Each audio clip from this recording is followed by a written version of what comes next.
Idinulog sa Bombo Radyo Kawayan ng mga mangingisda sa Magat Dam ang umano'y paniningil sa kanila ng Nia Maris ng 100 pesos kada linggo para sa mga feeds na ipinapasok sa lugar para sa kanilang mga fish cages.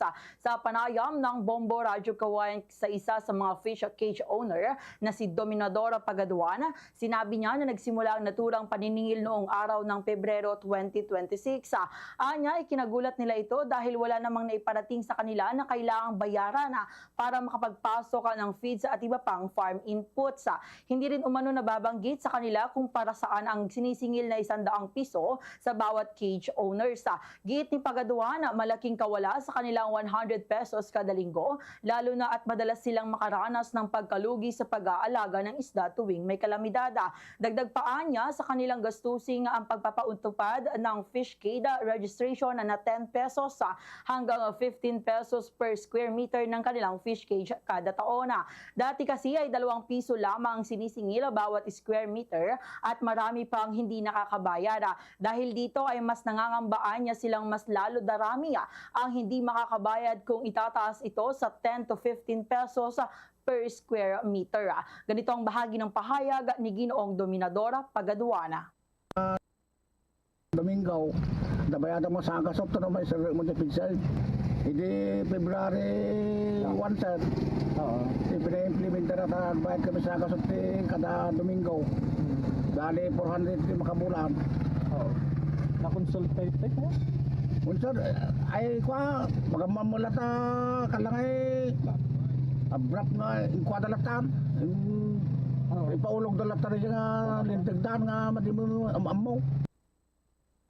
Samantala, inihayag ng pamunuan ng Nia Maris na matagal nang umiiral ang paniningil sa mga mangingisda para sa mga ipinapasok nilang mga kagamitan sa kanilang mga fish cages. Sa panayam ng Bombo Radyo Kawayan kay Engineer Carlo Ablana, Division Manager ng Dam and Reserva Division ng Nia Maris, sinabi niya na nahinto lamang ang paniningil noong 2019 hanggang sa kasagsagan ng pandemya at muling ipinatupad ngayong 2026. Anya, mayroong administrative order kaugnay sa paniningil ng 100 pesos bilang gate pass ng mga ipinapasok na materyales sa pangingisda sa Magat na para umano sa operational maintenance at upang mamonitora ang mga pumapasok sa lugar at kung sino pa ang mga fish cages maliban sa 400 or 540 registered fish farmers sa Magat Dam. Kabilang sa mga pinagkakagastusan sa maintenance at ang mga kagamitan para sa water quality monitoring.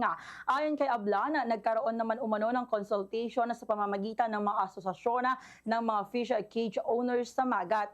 Samantala, ipinaliwanag naman niya na ang sinisingil na 10 pesos per square meter ay napag-usapan noon sa isang pagpupulong sa Baguio kasama ang BIFAR, NIA at iba pang ahensya na dapat singilin sa mga fisher folks. Anya, matagal na kasing 2 piso lamang ang sinisingil sa registration kung kaya't ito'y pinag-aralang muli at napagkasundoan ang nasabing halaga. Ganito ang bahagi ng pahayag ni Engineer Carlo Ablana. Nakaraang taon pa. So nahinto po yan na kung maalala natin noong 2019 na yung kasagsagan po ng COVID hanggang 2022 or later na or early 2023. So far, ngayon lang nabuhay uli yan. This 2026 na. So pino-formalize natin ang paniningil talaga ng 100 per sasakyan po yan. Kung maalala din nila kung sino man po yung mga nagsabi o nagparating dito sa atin na naniningil nga ng kaukulang halaga para sa pagpasok Sa Radyo Bombo!